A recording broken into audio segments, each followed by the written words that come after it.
Hello, my lovelies. It's Susanna, and today I want to show you how to solve this problem that went viral on the internet. We have to find out how tall the parrot is. And in the picture, we can see that if the parrot sits on the man's head, then this height here is given by 200. And if the parrot sits next to the man, then this distance here is given by 170. And I took a look into the comment section to see how people solved this problem. And most of them were like, what's the issue here? It's super easy to solve. The height of the parrot is just 30 and you're done. And they explained that you just have to take a look at these numbers to get from the 170 to the 200. You just need 30 and you're done. But the problem is, if the parrot has a height of 30, this means for the man then that to get to 200 here in total, the man should have a height of 170. But they also told us that from the man's head to his kind of knees, we have a height of 170. So this cannot be the total height of the man here as well. So this doesn't work. So they didn't take a look at the pictures. They just took a look at the numbers and thought they could solve this pretty fast. But let's take our time and let's solve this mathematically. Okay, let's call the height of the man M and the height of the parrot P. They tell us that from here down to here we have a height of 200. And that is the height of the man plus the height of the parrot.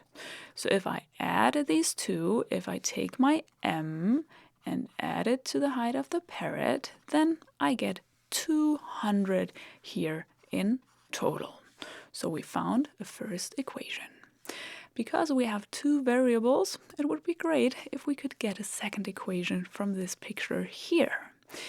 Because this time the parrot sits next to the man. But we can call the height of the man here, of course, again M, and the height of the parrot here P. And they give us this distance here from the man's head to the parrot's head. So the height of the man from here down to here is the same as this distance here and then the height of the parrot.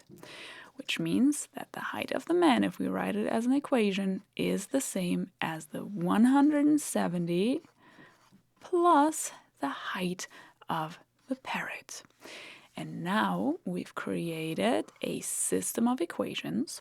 We have two equations and two variables. We should be able to solve this equation here. Okay, there are many ways to solve system of equations in general. One way would be because this second equation is already solved for M, we could use this and insert it here into the first equation for M. So I want to take the second equation and insert it into the first equation.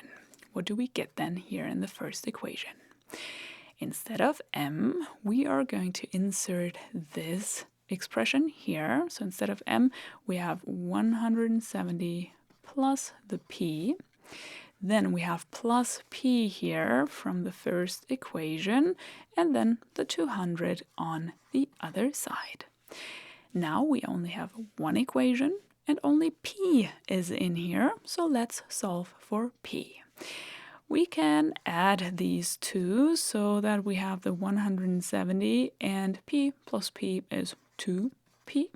On the other side we have the 200. To solve for P, let's get rid of the 170 here by subtracting 170 on both sides of the equation so that this here cancels out and only 2 p is left, and on the other side, 200 minus 170 is 30. And to solve for p, we have to get rid of the 2 here, so let's divide both sides by 2 so that this cancels out, and my p is 30 over 2, so 15. The height of the parrot is 15, but let's also find out the height of the man by taking our p here and inserting it for p here so that we can find the height of the man. So m is 170 plus my p, which is 15. So let's add this here, and the height of the man is then 185. Let's go back to our picture and let's see if this is really a solution. Let's check. If our parrot has a height of 15 and our man has a height of 185, yes, we get 200 in total. And what about this picture here? If I have the 15 here and the 170, if I add this, yes, I get the height of the man, the 185. So we solved this problem. I'm curious how you solve this problem, so please let me know in the comments. I wish you a wonderful day, and I hope to see you in one of my next videos. Take care!